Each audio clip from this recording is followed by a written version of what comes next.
গল্পের নাম ভালোবাসার স্নিগ্ধ পরশ। কলমে তানজিম তানাজ। পর্ব সংখ্যা 01। একটা বিধবা মেয়ের সাথে আমার একমাত্র ভাতিজার বিয়ে দিলে তুমি। তোমার কি বুদ্ধিভ্রষ্ট হয়েছে?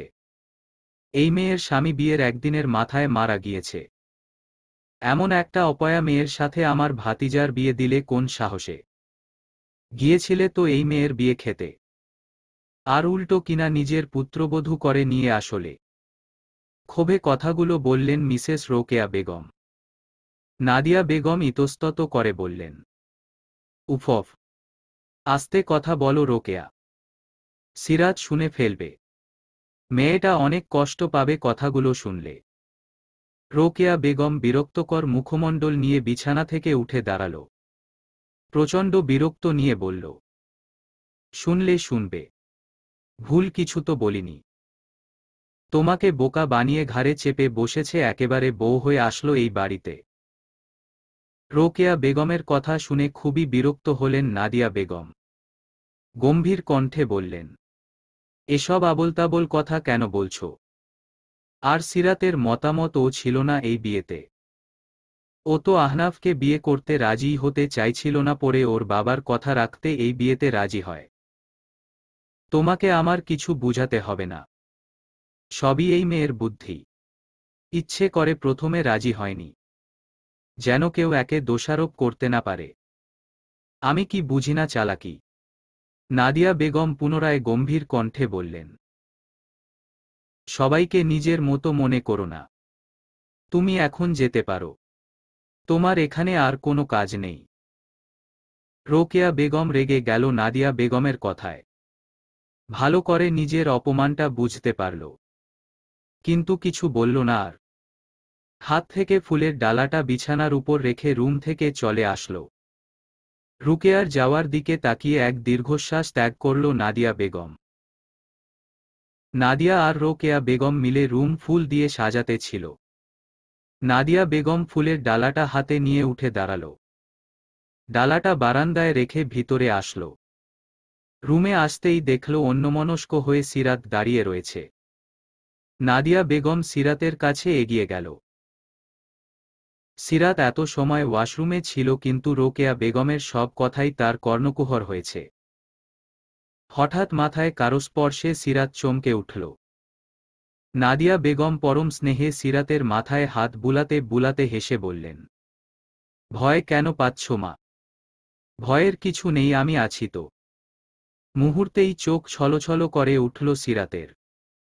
আজ পর্যন্ত এখনো কেউ তাকে বলেনি ভয়ের কিছু নেই, আমি আছি তো। শুধুমাত্র আমি আছি তো পাশে।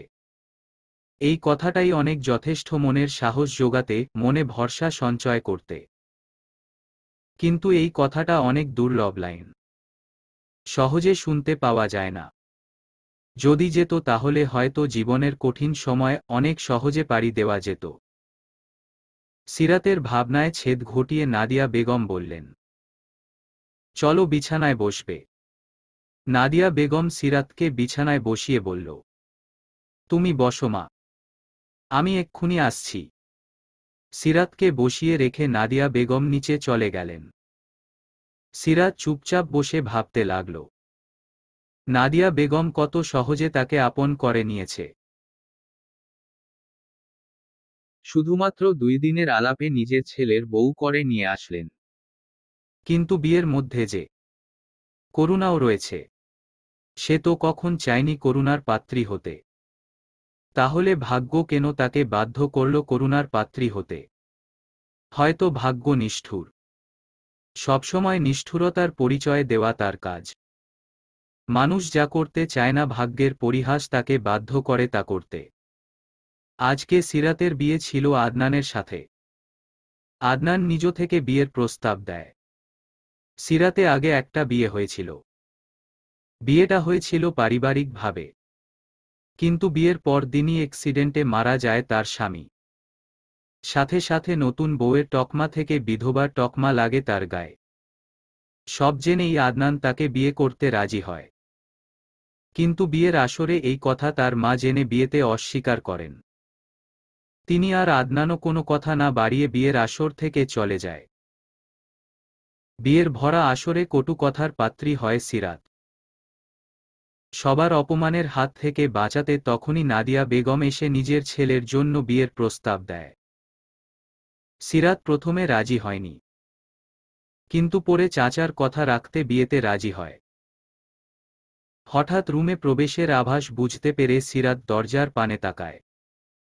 নাদিয়া বেগম হাতে খাবারের প্লেট নিয়ে ভিতরে প্রবেশ করছে।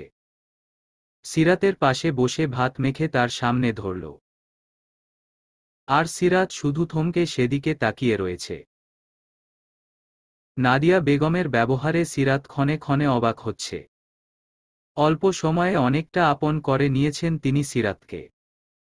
নাদিয়া বেগম চোখের ইশারায় সিরাতকে খেতে বললেন। সিরাত খাবার মুখে নিয়ে খেতে লাগল। এক অদ্ভুত ভালো লাগা কাজ করছে তার মনে। খাবারে এক অদ্ভুত তৃপ্তি পাচ্ছে আজ সে। এই খাবারের ভিতর লুকায়িত রয়েছে মাতৃস্নেহ, যে স্নেহ পাওয়ার জন্য এতদিন তার মন আফসোস করত। ইস, যদি তারও মা বেঁচে থাকতেন তাহলে তাকেও হয়তো তার মা মুখে তুলে খাইয়ে দিত। আজ অনেক বছর পর মাতৃস্নেহের ছোঁয়া পেল। সিরাত ছোট থাকতে তার বাবা মা রোড অ্যাক্সিডেন্টে মারা যায়। তারপর থেকে চাচার বাসায় বড় হয়েছে সে। চাচার ভালোবাসা আর চাচির অবহেলার পাত্রী হয়ে তার বড় হওয়া। এই রোড অ্যাক্সিডেন্ট তার জীবন থেকে অনেক কিছু কেড়ে নিল। সবে ওটি থেকে বের হলো আহনাফ। নিজের কেবিনে এসে গায়ের এপ্রন খুলে চেয়ারের উপরে রাখল। চেয়ারে বসে টেবিলে হাত রেখে তার উপর মাথা নুইয়ে রাখল। মাথা ভার হয়ে রয়েছে তার। ফোনের আওয়াজে মাথা তুলে ফোনের দিকে তাকাল। সে জানে এখন তার মা ফোন দিয়েছে। আহনাফ ফোন কেটে দিয়ে উঠে দাঁড়াল। হাতে এপ্রনটা নিয়ে কেবিন থেকে বেরিয়ে গেল। সিরাত পরনের ভারী বেনারসি পাল্টে নরমাল সুতির শাড়ি পরেছে। গরমে অস্বস্তি হচ্ছিল তার অনেক। মাথা যন্ত্রণায় মরে যাওয়ার উপক্রম তার। শরীর যেন ছেড়ে দিচ্ছে তার। ঘড়ির দিকে তাকিয়ে দেখল 12টা বেজে 15 মিনিট। তার যার সাথে বিয়ে হয়েছে সেই ব্যক্তির নাম আহনাফ। শুধু এইটুকু জানে সিরাত। তাকে এখনো দেখেনি সিরাত। বিয়ের সময় তার পাশে বসেছিল অনেক সময়, কিন্তু তার দিকে তাকানো হয়নি সিরাতের। এই বাসায় আসার সাথে সাথে বেরিয়ে গিয়েছে আহনাফ। নাদিয়া বেগম বললেন তার জরুরি কাজ আছে তাই গিয়েছে। সিরাত বিছানায় গা হেলিয়ে দিল। আর বসে থাকা সম্ভব হচ্ছে না তার পক্ষে। বিছানায় শুতেই নিজের অজান্তে ঘুমিয়ে পড়ল সিরাত। কিছুক্ষণ পর আহনাফ দরজা খুলে ভিতরে প্রবেশ করল। রুমে আসতেই চোখ গিয়ে পড়ল সিরাতের দিকে। বাহিরে ঠান্ডা হাওয়া বইছে। হয়তো ঝড় উঠবে। রুমের জানালা খোলা। বাহিরের বাতাস রুমে ঠান্ডা আবহাওয়া তৈরি করছে। স্নিগ্ধ এক ঘুমন্ত রমণীর দিকে তাকিয়ে রয়েছে আহনাফ। সেই তাকানো বেশি সময় স্থায়ী হল না। আহনাফ সিরাতের থেকে দৃষ্টি ফিরিয়ে নিয়ে নিজের দিকে তাকাল। আধভেজা হয়ে রয়েছে সে। দ্রুত কাবার্ডের কাছে গিয়ে নিজের জামাকাপড় নিয়ে ওয়াশরুমে চলে গেল। টাওয়াল দিয়ে চুল মুছতে মুছতে বের হল আহনাফ। পরনে সাদা টি শার্ট আর কালো ট্রাউজার। টাওয়ালটা চেয়ারে মেলে দিয়ে রুমের জানালা বন্ধ করল। মনস্থির করল সোফায় ঘুমাবে সে। বিছানার কাছে এগিয়ে গেল বালিশ নিতে। সিরাতের অপর পাশে বালিশ রাখা। আহনাফ একটু ঝুঁকে বালিশ নিতে গেল। সঙ্গে সঙ্গে সিরাতের ঘুম ভেঙে গেল।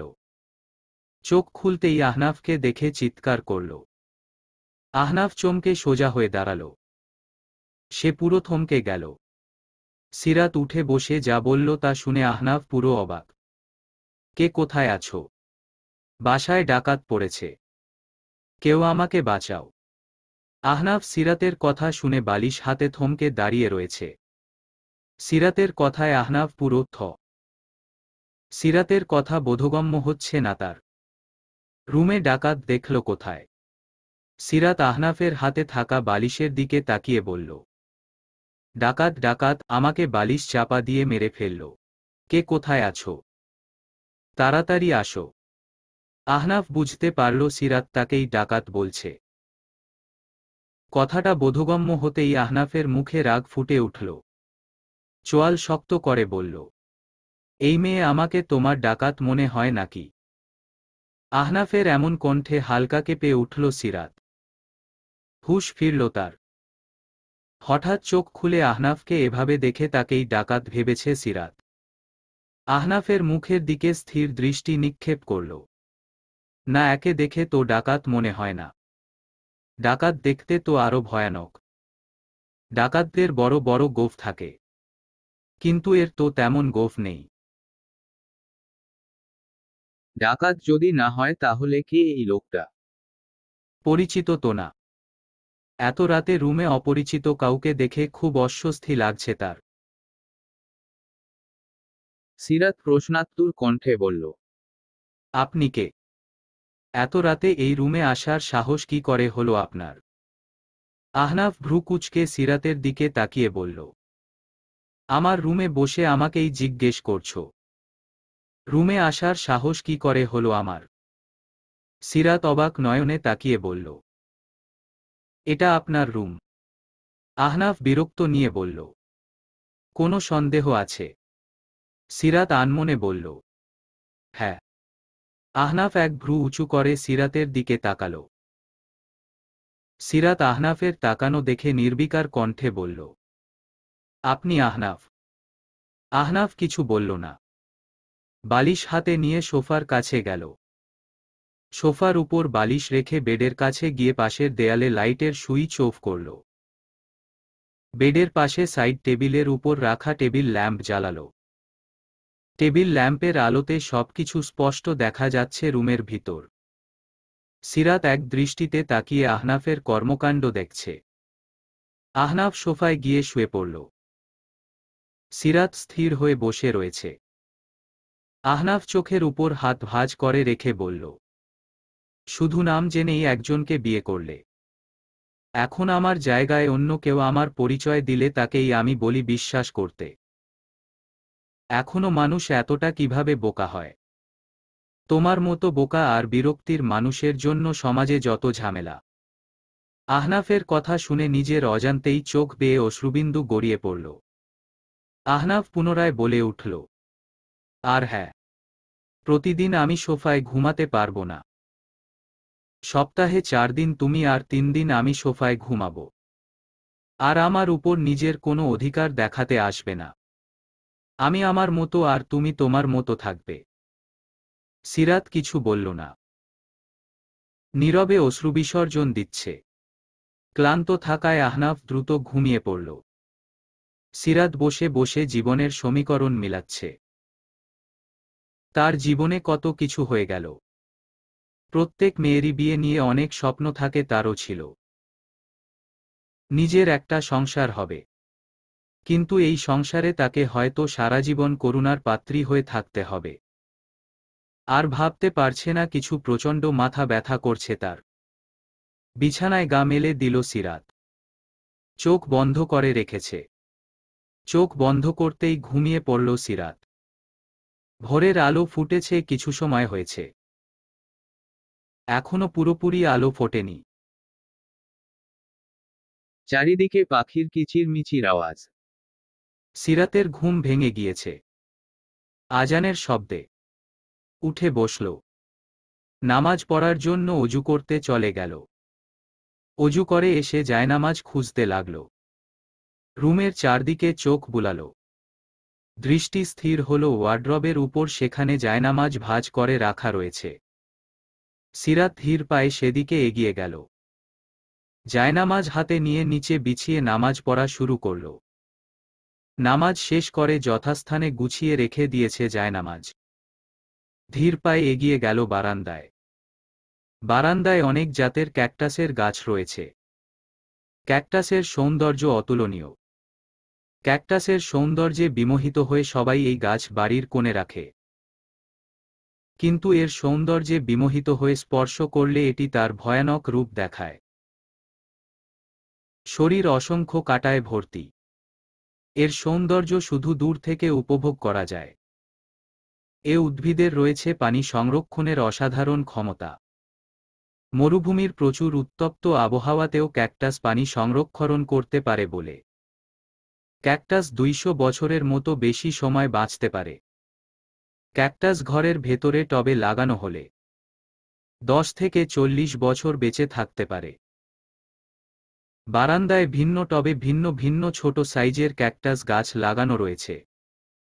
সিরাত দেয়ালে পিঠ ঠেকিয়ে নিচে বসে পড়ল। তার দৃষ্টি বাহিরের দিকে স্থির। বাহিরে এক স্নিগ্ধ পরিবেশ, স্নিগ্ধ বাতাস। সিরাত চোখ বন্ধ করে জোরে নিঃশ্বাস নিল, আবার ত্যাগ করল। এই সময়ের বাতাস স্বাস্থ্যের জন্য ভালো। সিরাত দেয়ালে মাথা ঠেকিয়ে বসে রইল। বাহিরের পরিবেশ দেখতে দেখতে একসময় ঘুমিয়ে পড়ল। হঠাৎ ঘুম ভাঙতেই সিরাত চারদিক পর্যবেক্ষণ করে বুঝল সকাল হয়েছে। অনেক সময় হয়ে গেছে। দ্রুত উঠে রুমে চলে আসলো। সোফায় আহনাফ নেই। রুমের কোথাও নেই। ঘড়ির দিকে তাকিয়ে দেখল 7:25।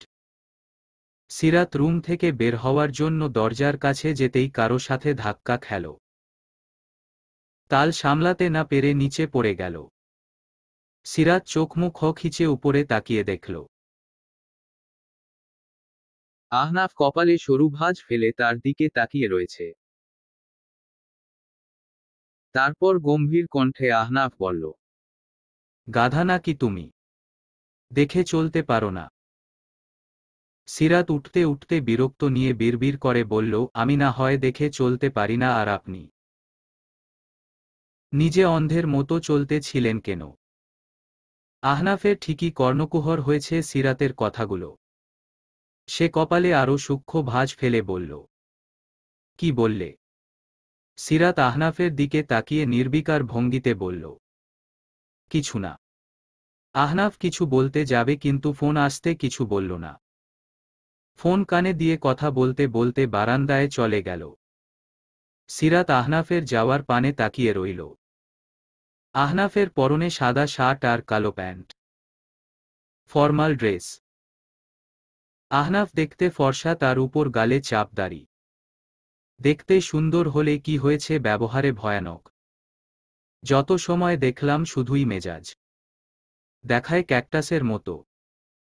ক্যাকটাস যেমন দেখতে সুন্দর তেমন ধরতে গেলে কাটা ফোটে। আর উনিও তেমন দেখতে সুন্দর, কিন্তু কথা বললে কাটার মতো বিধে। Mister cactus. কথাগুলো আনমনে বলে বেরিয়ে গেল সিরাত। সিরাতকে সিঁড়ি বেয়ে নামতে দেখে নাদিয়া বেগম বললেন, আহনাফ কোথায়? সিরাত নাদিয়া বেগমের পাশে এসে দাঁড়িয়ে বলল, উনি ফোনে কথা বলছেন। আমি কোনো সাহায্য করব?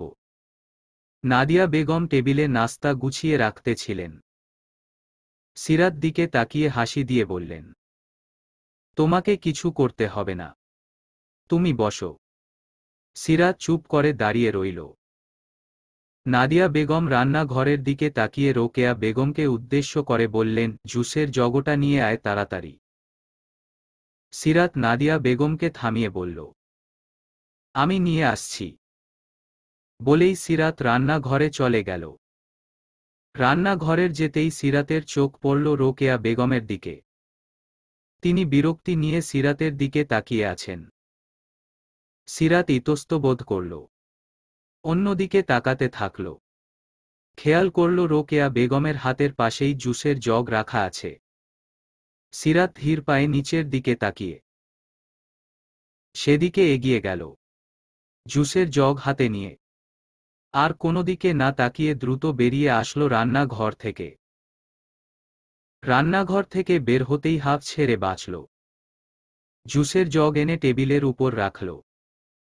টেবিলের এক কোণে বসে আহনাফ ফোনে কিছু দেখছে আর নাস্তা করছে।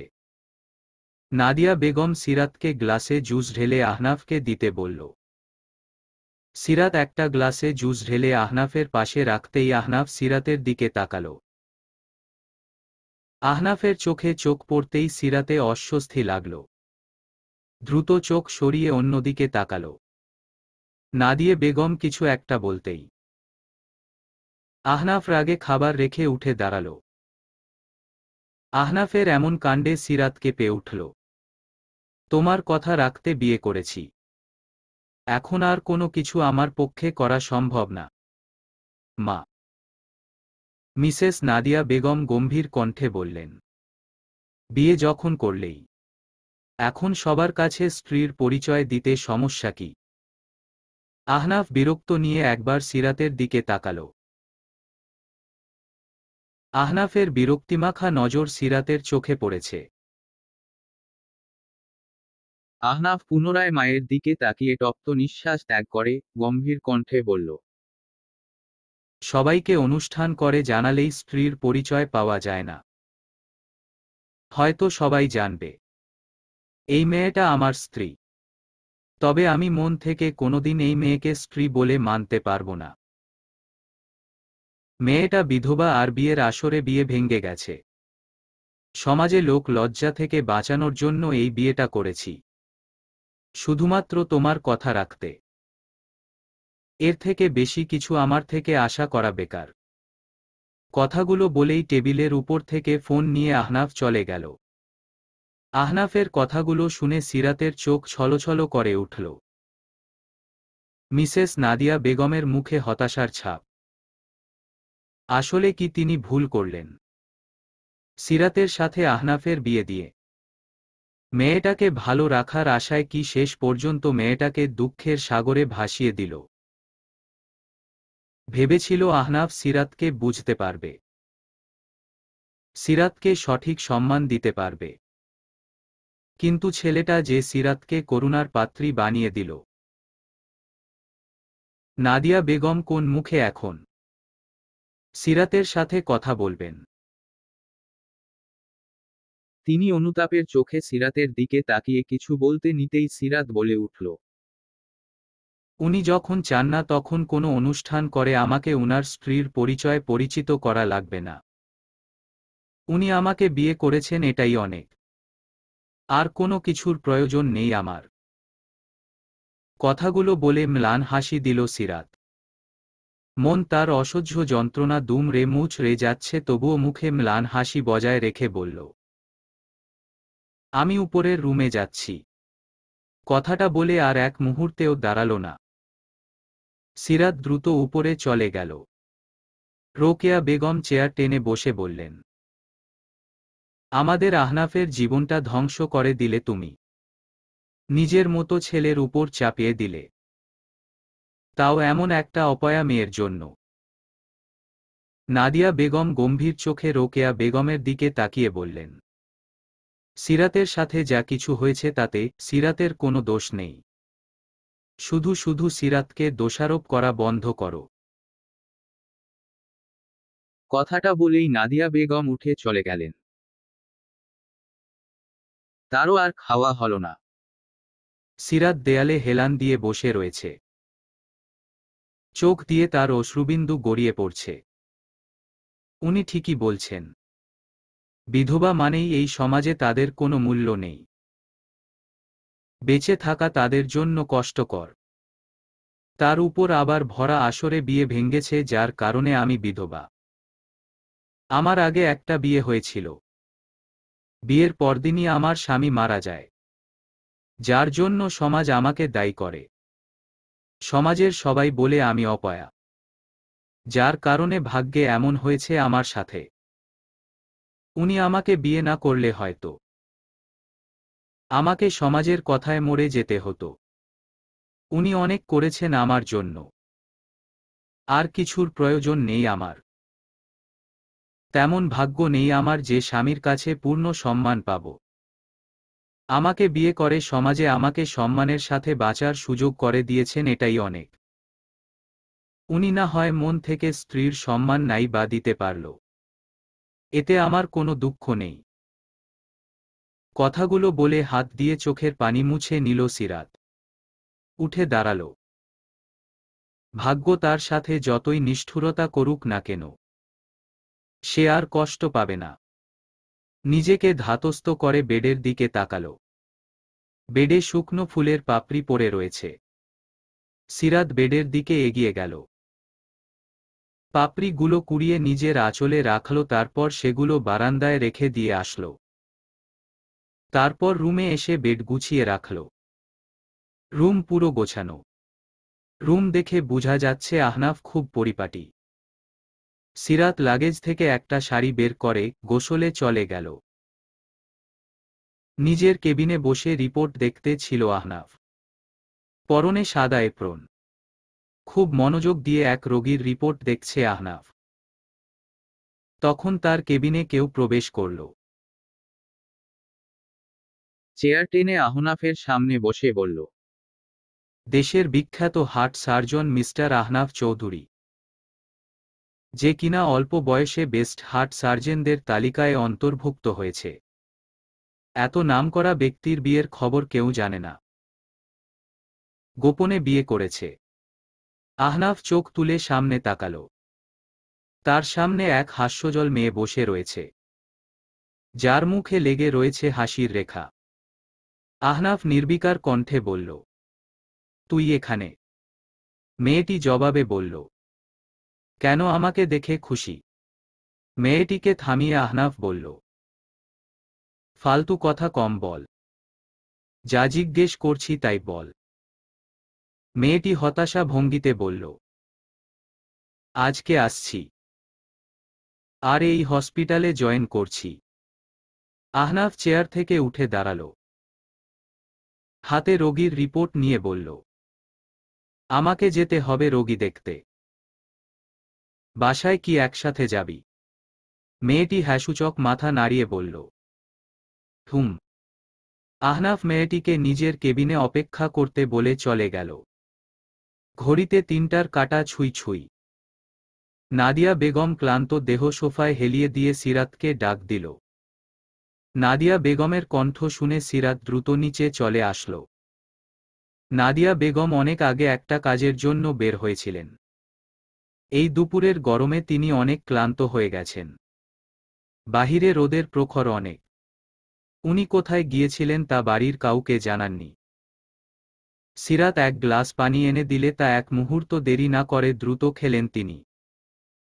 খালি গ্লাসটা সিরাতের হাতে দিয়ে বললেন, বুঝলে, রাস্তায় প্রচুর ট্রাফিক জ্যাম। এই গরমে অনেক সময় জ্যামে আটকে পড়ে থাকতে হয়েছে, তাই আসতে দেরি হয়েছে। দুপুরে খেয়েছ কি? সিরাত না সূচক মাথা নাড়াল। নাদিয়া বেগম ব্যস্ত হয়ে বললেন, এখনো খাওনি কেন? সকালেও তো কিছু খাওনি।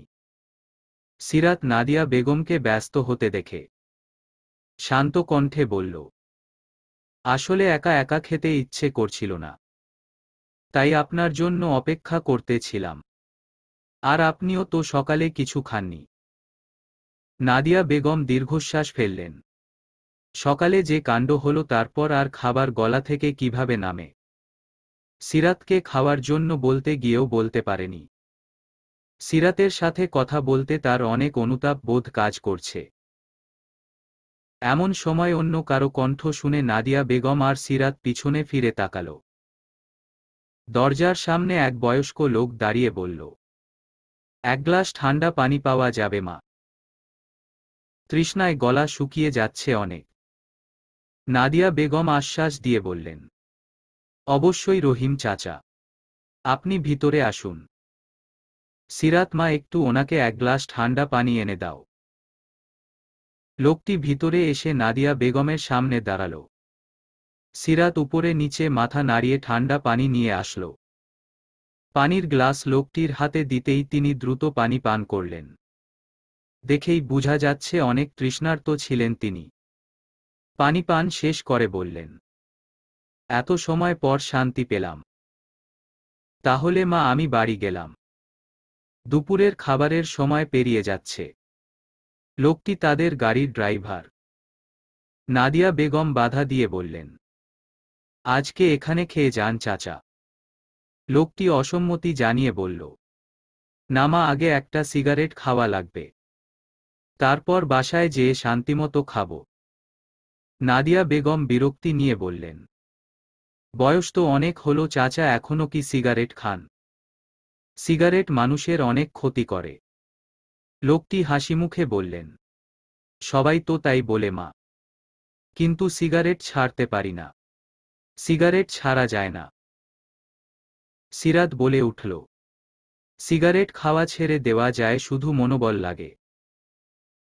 আমরা যদি ছাড়তে পারবো না তাহলে কখনো সেই জিনিসটা ছাড়া সম্ভব না। আর আমরা যদি জানি সিগারেট খেলে কি কি ক্ষতি হয়, তাহলে খুব সহজে সিগারেট খাওয়া ছেড়ে দেওয়া যায়। রহিম চাচা হাসিমুখে বললেন, সিগারেট কোনো ক্ষতি করে না মা। আমার তো তেমন কোনো ক্ষতি হয়নি। সিরাত অমত পোষণ করে বলল, হয়েছে, আপনি বুঝতে পারছেন না। রাহিম চাচা অবাক হয়ে সিরাতের দিকে তাকিয়ে রইল। সে সিরাতের কথা বুঝতে পারল না। সে তো কোনো ক্ষতি দেখতে পারছে না। সিরাত বুঝতে পারল রহিম চাচা তার কথা কিছু বুঝতে পারেনি। তাই সিরাত বলল, আমাদের নিঃশ্বাসের সাথে অক্সিজেন ফুসফুসে যায়। ফুসফুসে রয়েছে কোটি কোটি বায়ুথলি। এই বায়ুথলি দিয়ে ফুসফুস থেকে অক্সিজেন রক্তে প্রবেশ করে। ধূমপান ফুসফুসে বায়ুথলিকে ধ্বংস করে। একবার বায়ুথলি ধ্বংস হলে নতুন করে তৈরি হয় না। কোটি কোটি বায়ুথলি থাকায় আমরা সহজে বুঝতে পারি না, কিন্তু নীরবে ফুসফুসের ক্ষতি হতে থাকে। এর থেকে শুরু হয় শ্বাসকষ্টের রোগ। এই শ্বাসকষ্টের রোগ শুরু হলে এর থেকে মুক্তি পাওয়ার উপায় নেই।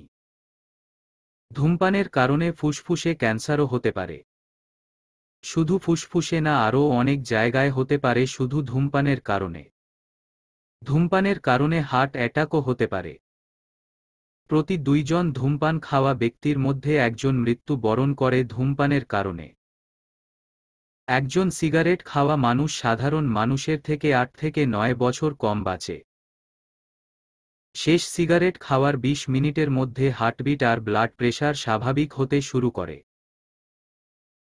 8 ঘন্টার মধ্যে অক্সিজেনের পরিমাণ স্বাভাবিক হতে শুরু করে। 48 ঘন্টার মধ্যে শরীর থেকে সব কার্বন মনোক্সাইড দূর হয়ে যায়। নাকের ঘ্রাণ আর মুখের স্বাদ ফিরে আসে। 72 ঘন্টার মধ্যে শ্বাসতন্ত্র প্রসারিত হওয়া শুরু করে, যার ফলে শ্বাস নেওয়া সহজ হয়ে যায়। 1 বছর পর হার্ট অ্যাটাকের ঝুঁকি অনেকটাই নেমে আসে। শুধুমাত্র মনোবল আর ক্ষতিকারক দিকগুলো মাথায় রাখলে খুব সহজে সিগারেট খাওয়া ছেড়ে দেওয়া যায়। একশ্বাসে কথাগুলো বলে থামল সিরাত। রহিম চাচা সব বুঝতে না পারলেও অনেকটাই বুঝছে।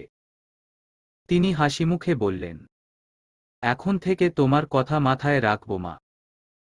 এগুলো মনে থাকলে আমার আর সিগারেট খেতে মন চাইবে না। জেনে শুনে নিজের ক্ষতি করা বোকামি। তখনই কেউ বলে উঠল, বাহ, তুমি তো দেখি অনেক কিছু জানো। সিরাত দরজার দিকে তাকালো। দরজার সামনে আহনাফ আর একটি মেয়ে দাঁড়িয়ে রয়েছে। আহনাফ মুগ্ধনয়নে সিরাতের দিকে তাকিয়ে রয়েছে। এত সময় মনোযোগ দিয়ে সিরাতের কথাগুলো শুনেছে সে। মেয়েটি এসে সিরাতকে জড়িয়ে ধরল। হঠাৎ এমন কাণ্ডে সিরাত থমকে গেল। মেয়েটি সিরাতকে ছাড়তেই নাদিয়া বেগম হাসিমুখে মেয়েটিকে জড়িয়ে ধরল। সিরাত অবাকপানে সেদিকে তাকিয়ে রয়েছে। কে এই মেয়েটি? কেমন আছিস ফারিহা? মেয়েটি নাদিয়া বেগমকে ছেড়ে সোজা হয়ে দাঁড়িয়ে বলল, এই তো ভালো মামনি। ফারিহা সিরাতের দিকে ইশারা করে বলল, এই কি আহনাফের বউ? নাদিয়া বেগম হাসিমুখে মাথা নাড়লেন। ফারিয়া উৎফুল্ল কণ্ঠে বলল, আমি আগেই বুঝেছিলাম তুমিই সিরাত। সিরাত সৌজন্যমূলক হাসি দিল। নাদিয়া বেগম সিরাতকে ফারিয়ার দিকে ইশারা করে বলল, এই হলো তোমার ননদ, রোকেয়ার মেয়ে, আহনাফের ফুফাতো বোন। সিরাত ফারিহার দিকে তাকিয়ে সৌজন্যমূলক হাসি দিয়ে মাথা নাড়াল। আহনাফ এখনও একজায়গায় ঠায় দাঁড়িয়ে রয়েছে। নাদিয়া বেগম সবাইকে তেড়া দিয়ে বললেন, সবাই খেতে আসো। বলেই তিনি রান্নাঘরে চলে গেলেন। সিরাতও নাদিয়া বেগমের সাথে চলে গেল। ফারিয়া আহনাফের দিকে তাকিয়ে বলল, কিরে, ওখানেই দাঁড়িয়ে থাকবি? আহনাফ আপনা মনে কিছু একটা ভাবতে ছিল। ফারিয়ার কথায় আহনাফের ভাবনায় ছেদ ঘটল। আমি ফ্রেশ হয়ে আসছি, বলেই আহনাফ উপরে চলে গেল। ফারিয়া আহনাফের যাওয়ার পানে কিছুক্ষণ তাকিয়ে থেকে একফালি নিঃশ্বাস ফেলে চলে গেল। খাবার টেবিলে নাদিয়া বেগম খাবার গুছিয়ে রাখছে। নাদিয়া বেগমের সাথে সাথে সিরাতও হাতে হাতে কাজ করছে। ফারিয়া ফ্রেশ হয়ে এসে চেয়ার টেনে বসতে বসতে বলল, মামুনি মা কোথায়? মাকে যে দেখছি না। তোর মা তার এক বান্ধবীর বাসায় গিয়েছে, চলে আসবে বিকেলের মধ্যে। নাদিয়া বেগম, আমি বরং আহনাফকে ডেকে নিয়ে আসি। বলেই চেয়ার ঠেলে উঠতে নিলে নাদিয়া বেগম বাধা দিয়ে বললেন, তুই বসো, সিরাত গিয়ে ডেকে নিয়ে আসুক। সিরাত আমতা আমতা করে বলল, আমি থাক আপুই যাক। নাদিয়া বেগম গম্ভীর নয়নে তাকিয়ে বললেন, তুমিই যাবে? যাও তাড়াতাড়ি আহনাফকে ডেকে নিয়ে আসো, খাবার ঠান্ডা হয়ে যাচ্ছে। সিরাত অনিচ্ছা সত্ত্বেও আহনাফকে ডাকতে চলে গেল। আহনাফ সবে গোসল করে বেরিয়ে আয়নার সামনে দাঁড়িয়ে চুল মুছছে। পরনে গেঞ্জি আর ট্রাউজার। সিরাত দরজার সামনে দাঁড়িয়ে হাত কোচলাচ্ছে। কি বলবে বুঝে উঠতে পারছে না। সিরাত এইটুকু বুঝছে তার উপস্থিতি আহনাফের পছন্দ না। আয়নায় সিরাতের বিম দেখে আহনাফ ভ্রু কুঁচকে বলল, কি সমস্যা? সিরাত চমকে উঠল। মুহূর্তেই নিজকে সামলে আমতা আমতা করে বলল, আসলে। আহনাফ বিরক্ত চোখে পিছন ফিরে সিরাতের দিকে তাকিয়ে বলল, আসলে? নকলে কি? সিরাত নিজেকে ধাতস্থ করে নির্বিকার কণ্ঠে বলল, আপনাকে খেতে ডাকছে। আহনাফ কিছু বলল না। পুনরায় চুল মুছতে শুরু করল। সিরাত আহনাফের দিকে রয়েছে। আহনাফ এমন ভান করছে যেন এখানে কেউ নেই। সিরাত দ্বিধাদ্বন্দ্বে পড়ে গেল। আহনাফ তো উত্তরে কিছু বলল না।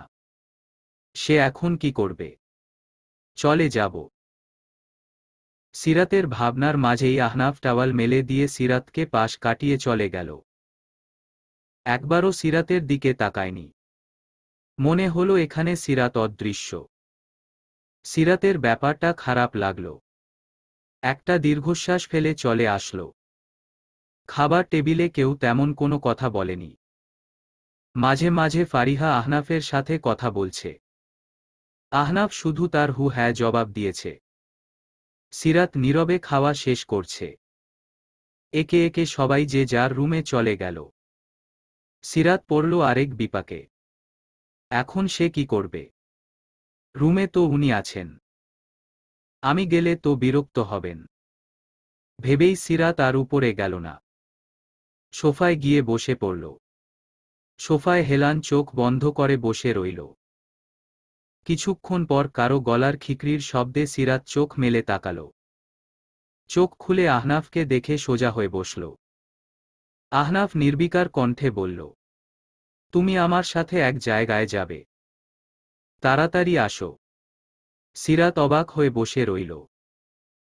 কথাটা তার বোধগম্য হল না ঠিক। কোথায় যাবে সে? সিরাতের কোনো হেলদোল না দেখে আহনাফ বলল, কি হলো? সিরাত উঠে দাঁড়াল। আহনাফকে দেখেই বুঝা যাচ্ছে বাহিরে কোথাও যাবে। সেরকমই রেডি হওয়া। সিরাত আহনাফের পিছন পিছন চলে গেল।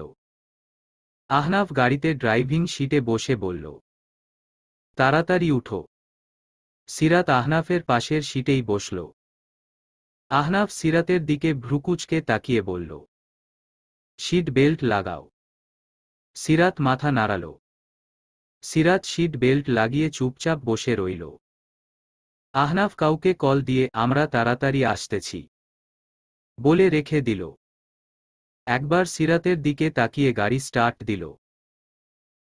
সিরাত একবার জিজ্ঞেস করছে আহনাফকে তারা কোথায় যাচ্ছে, কিন্তু আহনাফ কিছু বলেনি। সিরাত জানালার কাঁচ ভেদ করে বাহিরে তাকিয়ে ভাবছে আহনাফ তাকে কোথায় নিয়ে যাচ্ছে। তাকে কি তার চাচার বাসায় রেখে দিয়ে আসবে আহনাফ? আকাশ কুসুম চিন্তা করতে করতে সময় পার করল সিরাত। গাড়ি থামল প্রায় 1 ঘন্টা পর। এর মধ্যে অনেক সময় জ্যামে পড়েছিল তারা। সিরাত গাড়ি থেকে নেমে বুঝল তারা একটা হসপিটালের সামনে দাঁড়িয়ে আছে। আহনাফ হসপিটালের ভিতর প্রবেশ করল। সিরাতও আহনাফের পিছন পিছন গেল। আহনাফ 3 তলার করিডোরের শেষ প্রান্তে এক কেবিনে প্রবেশ করল। সিরাত বুঝতে পারছে না তারা এখানে কেন এসেছে। কারো কি কিছু হয়েছে? সিরাত কেবিনে ঢুকতেই অবাক হয়ে গেল। বেডে তার চাচা শুয়ে রয়েছে। সিরাত দ্রুত বেডের কাছে এগিয়ে গেল। পাশেই তার চাচি আঞ্জুমান বেগম বসে রয়েছেন। আহনাফ একপাশে দাঁড়িয়ে রয়েছে। সিরাত ব্যস্ত হয়ে জিজ্ঞেস করল, কি হয়েছে চাচার? হঠাৎ রাস্তায় অজ্ঞান হয়ে পড়ে গিয়েছিল। তারপর লোকজন ধরাধরি করে এখানে নিয়ে এসেছে। আমি আসার সময় আহনাফ বাবাকে ফোন দিয়ে বলেছিলাম। আহনাফ বাবাও তো ডাক্তার, তাই আমি আসতেই ডাক্তার বলল রক্তচাপ অনেক কমে গিয়েছে, যার কারণে অজ্ঞান হয়ে গিয়েছে। এখন ঘুমাচ্ছে। সিরাত চিন্তিত হয়ে পড়ল। আজকে তার চাচার এই অবস্থার জন্য সিরাত নিজেকে দায়ী করছে। তাকে নিয়ে চিন্তা করতে করতেই তার চাচার এই অবস্থা। সন্ধ্যা 6টা। সিরাত তার চাচার পাশে বসে রয়েছে। আহনাফ কেবিনের বাহিরে দাঁড়িয়ে ডাক্তারের সাথে কথা বলছে। উনি তাহলে ডাক্তার? মানে হার্ট সার্জন? তখন চাচির কথায় খেয়াল না করলেও পারে জানতে পেরেছে সে। এমন সময় আহনাফ কেবিনে ঢুকে বলল, আমি ডাক্তারের সাথে কথা বলছি। কালকে সকালেই আপনাকে ছেড়ে দিবে। আমাকে এখন যেতে হবে চাচা। সিরাতের চাচা আজমল সাহবের কাছ থেকে বিদায় নিয়ে আহনাফ সিরাতের পাশে দাঁড়িয়ে বলল, চলো, তোমাকে বাসায় নামিয়ে দিয়ে আমাকে দ্রুত যেতে হবে। একটা ওটি রয়েছে। সিরাত অনুনয় করে বলল, আমি এখনই থাকি আজকে। আহনাফ কিছু বলার আগেই সিরাতের চাচা বাধা দিয়ে বললেন, তোর চাচি আছে তো, চিন্তা করিস না, তুই বরং জামাই বাবাজির সাথে চলে যা। সিরাত অনিচ্ছা সত্ত্বেও আহনাফের সাথে চলে আসলো। সিরাত বাহিরের দিকে তাকিয়ে রয়েছে। আহনাফ আপন মনে গাড়ি চালাচ্ছে। হঠাৎ গাড়ি থামায় সিরাত নড়েচড়ে বসল। এটা তো বাড়ির সামনে না। তাহলে উনি এখানে কেন থামিয়েছেন? সিরাতের ভাবনার মাঝেই আহনাফ বলল, নামো। সিরাত হকচকিয়ে উঠল। মাঝ রাস্তায় কেন নামবে? চারপাশে সাই সাই করে দ্রুত গতি গাড়ি চলছে। আহনাফ পুনরায় বলল, দ্রুত নামো। সিরাত নামতেই আহনাফ বলল, আমি তোমাকে নিয়ে যেতে পারবো না। একাই বাড়িতে চলে যাও। সিরাতকে কিছু বলার সুযোগ না দিয়েই আহনাফ চলে গেল। সিরাত রোডের পাশে দাঁড়িয়ে রইল। কিছু সময় দাঁড়িয়ে থেকে দীর্ঘনিশ্বাস ফেলে হাঁটা শুরু করল। তার কাছে 1 টাকাও নেই। আনমনে ব্যস্ত রাস্তায় হাঁটছে সিরাত। আনমনে জীবনের সমীকরণ মিলাচ্ছে। জীবন বড়ই অদ্ভুত। শত কষ্ট থাকা সত্ত্বেও হাসিমুখে বেঁচে থাকার লড়াই চালিয়ে যেতে হয়। হঠাৎ চোখে অনেক আলো পড়তে সামনে তাকাতেই থমকে গেল। তার দিকে একটা গাড়ি দ্রুত গতিতে এগিয়ে আসছে। এই মনে হয় তার জীবন শেষ। ভাবতেই সিরাত চোখ বন্ধ করে নিল, আর মুহূর্তেই হঠাৎ হেঁচকা টানে কেউ সরিয়ে নিল সিরাতকে। গাড়িটা সিরাতের পাশ থেকে চলে গেল দ্রুত গতিতে। সিরাতের অনেক কাছ থেকেই অতিক্রম করেছে গাড়িটি। আর একটু হলেই সিরাতকে আঘাত করত। একটুর জন্য বেঁচে গেল। জোরে টান দেওয়ায় তাল সামলাতে না পেরে পড়ে যেতে নিলে এক শক্ত পুরুষালী বলিষ্ঠ হাত তার বাহু ধরে ভারসাম্য বজায় রাখল। সিরাত চোখ মেলে তাকাতেই দ্রুতগতিতে ছিটকে সরে আসল। লোকটি আশ্বস্ত করতে নরম কণ্ঠে বলল, রিল্যাক্স, ভয় নেই। আমি শুধু আপনাকে বাঁচানোর জন্য ধরেছিলাম। আপনি ঠিক আছেন তো? সিরাত উপরে নিচে মাথা নাড়াল। চোখ মুখে তার ভয়ের ছাপ স্পষ্ট। হঠাৎ আচমকা এমন কাণ্ডে ভয় পেয়েছে খানিকটা। ভেবেছিল আজকেই তার শেষ দিন। গাড়িটা যে স্পিডে আসতে ছিল তাতে তার বাঁচার সম্ভাবনা ছিল না বলেই চলে। ভাগ্যক্রমে লোকটি তাকে বাঁচিয়ে নিল। সিরাত কৃতজ্ঞতা কণ্ঠে বলল, ধন্যবাদ। It's okay. আমার নাম সাদাত। আপনি? সিরাত ভ্রুকুচকে তাকিয়ে রইল। পরে কিছু একটা মনে করে বলল, সিরাত। সাদাত হাস্যজল মুখে বলল, নাইস নেম। তা আপনাকে দেখে মনে হচ্ছে আপনি কিছু নিয়ে চিন্তিত। আনমনে যেভাবে হাঁটতে ছিলেন তাই বললাম আর কি। সিরাত কথা এড়িয়ে বলল, আমি আসি তাহলে। সিরাতে এক পা বাড়াতেই সাদাত বাধা দিয়ে বলল, চলুন আপনাকে এগিয়ে দিয়ে আসি। সিরাত সৌজন্যমূলক হাসি দিয়ে বলল, প্রয়োজন নেই, আমি একাই যেতে পারব। সাদাত আপত্তি জানিয়ে বলল, আপনি যেমন আনমনে হাঁটতে ছিলেন পুনরায়ও আবার আনমনে হয়ে গেলে কোনো বিপত্তি হতে পারে। আর বড় কথা হলো, সামনের রাস্তা নির্জন, তাই আপনার একা একা যাওয়াটা ঠিক হবে না। সিরাত পুনরায় বাধা দিতে নিলেই সাদাত হাত উঁচু করে সিরাতকে থামিয়ে বলল, আমি আপনার কোনো কথা শুনছি না। আমি আপনাকে একা যেতে দিতে পারব না। তাহলে বিবেকবোধ তারা করবে সারাক্ষণ। সিরাত আপত্তি থাকা সত্ত্বেও আর বাধা দিল না, রাজি হয়ে গেল। আসলেই একা একা যাওয়াটা ঠিক হবে না, আর লোকটাকে দেখে ভালো মানুষই মনে হচ্ছে। অনন্ত বিবেকহীন না। কথাটা সিরাত আহনাফকে উদ্দেশ্য করে ভাবল। সিরাতের ভাবনার মাঝেই সাদাত তার গাড়ি নিয়ে হাজির হল। সাদাত গাড়িতে উঠতে বললে সিরাত অস্বস্তি নিয়ে গাড়িতে উঠল। আহনাফের যে ওটি করার কথা ছিল তা রোগীর কিছু সমস্যার কারণে করা হয়নি। কালকে অপারেশন হবে, তাই আহনাফ বাসায় চলে আসলো। বাসায় এসে সোফায় গা হেলিয়ে বসতেই নাদিয়া বেগম হতদণ্ড করে এসে বলল, তুই একা যে? সিরাত মা কই? আহনাফ সোফায় মাথা হেলান দিয়ে চোখ বন্ধ করে বসে ছিল। নাদিয়া বেগমের এমন কথা শুনে ধপ করে চোখ মেলে তাকাল। মাথা সোজা করে বলল, কই মানে? বাসায় আসেনি। নাদিয়া বেগম অবাক হয়ে বললেন, তোদের তো একসাথে আসার কথা। তাহলে ও আগে আসবে কিভাবে? আহনাফ উঠে দাঁড়াল। কিছু না বলে দ্রুত বেরিয়ে গেল। নাদিয়া বেগম চিন্তিত হয়ে সোফায় বসে রইল। আহনাফ গাড়ি নিয়ে যেখানে সিরাতকে রেখে এসেছিল সেখানে বেরিয়ে গেল। ধীর গতিতে গাড়ি চলছে। সিরাত বাহিরের দিকে তাকিয়ে রয়েছে। সাদাত টুকটাক কথা বলছে। সিরাত শুধু কথায় সায় মিলাচ্ছে, নিজে কিছু বলেনি। হঠাৎ সিরাত গাড়ি থামাতে বলতেই সাদাত গাড়ি থামিয়ে বলল, কি হলো? এখানে থামতে বললেন কেন?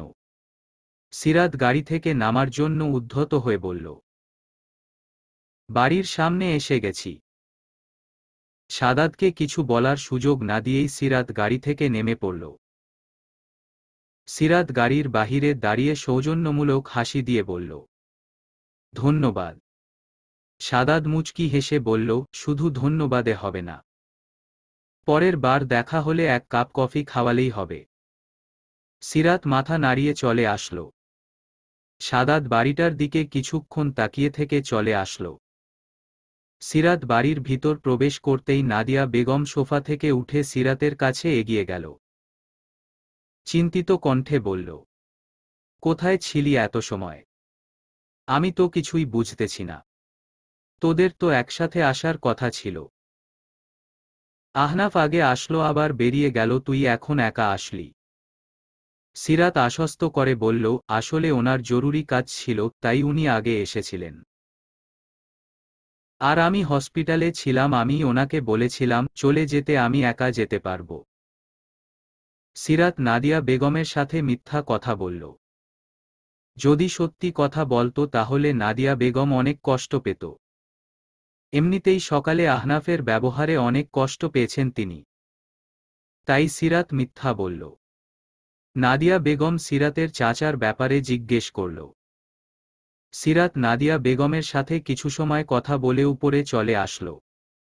সিরাত রুমে এসে সোজা গোসলে চলে গেছিল। অনেক সময় নিয়ে গোসল করে বেরিয়ে আহনাফকে বেডে বসে থাকতে দেখে খানিকটা চমকে উঠল। আহনাফকে অন্যরকম দেখাচ্ছে। সিরাত সেদিকে বেশি খেয়াল না দিয়ে আয়নার সামনে গিয়ে দাঁড়াল। আচমকা আহনাফ উঠে এসে সিরাতের বাহু শক্ত করে ধরে দেয়ালে ঠেকিয়ে বলল, আমি তোমাকে নামিয়ে দিয়েছিলাম কত সময় আগে। বাড়ি আসতে এত দেরি হলো কেন? আহনাফ এমনভাবে ধরেছে যে সিরাত প্রচুর ব্যথা পাচ্ছে। তার উপর আহনাফের এমন কথা শুনে সিরাতের অনেক রাগ লাগল, কিন্তু চুপ করে থেকে নিজের রাগকে সংযত করতে লাগল। আহনাফ সিরাতকে চুপ থাকতে দেখে পুনরায় অগ্নি চোখে বলল, কি হলো? কথা বলছো না কেন?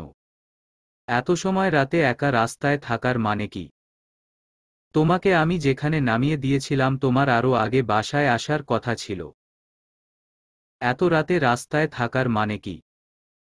যদি কিছু হয়ে যেত? এবার আর সিরাত চুপ থাকতে পারল না। ক্ষোভে বলল, একা একটা মেয়েকে মাঝ রাস্তায় গাড়ি থেকে নামিয়ে দেওয়ার সময় আপনার এটা মাথায় রাখা উচিত ছিল। কিছু হতে পারত। কোনো বিপদ হতে পারত। নামিয়ে দেওয়ার সময় যখন আপনার বিবেকে বাঁধেনি তাহলে এখনো আমি দেরি করছি তাতে আমার কিছু হতে পারত। এই ভেবে আপনার সময় নষ্ট করার দরকার নেই। আহনাফের মুখশ্রীতে এত সময় ফুটে থাকা রাগ নিমেষে মিলিয়ে গেল। হাতের বাঁধন আলগা হতেই সিরাত আহনাফকে ধাক্কা দিয়ে সরে আসল। মাথার টাওয়াল খুলে চেয়ারে মেলে দিয়ে রুম থেকে বেরিয়ে আসল। আহনাফ আনমনে কিছু একটা ভাবতে থাকল। রাত 12টা বাজে। সিরাত এত সময় রুমে আসেনি। খাবার টেবিলে আহনাফের দিকে একবারও তাকায়নি। আহনাফের সামনেই পড়তে ইচ্ছা করছে না তার। অনিচ্ছা সত্ত্বেও ধীর পায়ে রুমে ঢুকল। রুমে চোখ বুলিয়ে দেখল আহনাফ কোথাও নেই। বারান্দার কাছে যেতেই বুঝতে পারল আহনাফ বারান্দায় দাঁড়িয়ে কারো সাথে কথা বলছে। সিরাত দ্রুত বেড থেকে বালিশ নিয়ে সোফায় শুয়ে পড়ল। গায়ে একটা কাঁথা মুড়িয়ে নিল। খানিক সময় পর আহনাফ রুমে আসল। সোফার সামনে এসে দাঁড়িয়ে নির্বিকার চোখে সিরাতের দিকে তাকিয়ে থাকল। তার সিরাতের সাথে কিছু কথা ছিল। অনেক সময় অপেক্ষা করেছিল সিরাতের জন্য কিন্তু সিরাত এত সময় রুমে আসেনি। একটা কল আসায় বারান্দায় গিয়েছিল। এখন রুমে এসে দেখে সিরাত ঘুমিয়ে গিয়েছে। কাঁথা গায়ে মুড়িয়ে থাকার ব্যাপারটা খেয়াল হতেই আহনাফ বিরক্ত নিয়ে বলল, আসলেই বিরক্তিকর। এই গরমে কাঁথা মুড়িয়ে শুয়ে আছে। কথা আহনাফ জোরে বলায় সিরাতও শুনতে পেল। সে ঘুমায়নি। চোখ বন্ধ করে রয়েছে। মনে মনে বলল, আর আপনি তো আসলে মিস্টার ক্যাকটাস, যার ব্যবহার কাটার মতো। আহনাফ রুমে লাইট বন্ধ করে বেডে শুয়ে পড়ল। জানালা দিয়ে রুমে মৃদু আলো এসে পড়ছে। আকাশে জ্বলছে অসংখ্য তারার সাথে চাঁদের আলোয় আলোকিত বাহিরের পরিবেশ, যার খানিকটা ছোঁয়া ভিতরের পরিবেশেও পাচ্ছে। রুম জুড়ে চাঁদের আলোয় আলোকিত ভিতরের পরিবেশ। সকাল হয়েছে অনেক আগেই সিরাত আড়মোড়া ভেঙে বসে রইল। মাত্রই ঘুম থেকে উঠেছে। ঘুম ঘুম চোখে সামনে তাকাতেই আহনাফকে দেখে চমকে উঠল। দ্রুত চোখ কচলে আবার সামনে তাকাল। আহনাফ তার সামনে দাঁড়িয়ে রয়েছে। হাতে একটা ব্যাগ যা সিরাতের দিকে এগিয়ে ধরে রেখেছে। আহনাফ ইশারায় সিরাতকে ব্যাগটা নিতে বলল। সিরাত বিস্ময় নিয়ে ব্যাগটা হাতে নিল। ব্যাগ খুলে দেখল ভিতরে একটা বক্স রয়েছে। বক্স হাতে নিতেই পুনরায় বিস্ময় চোখে আহনাফের দিকে তাকাল। চলবে।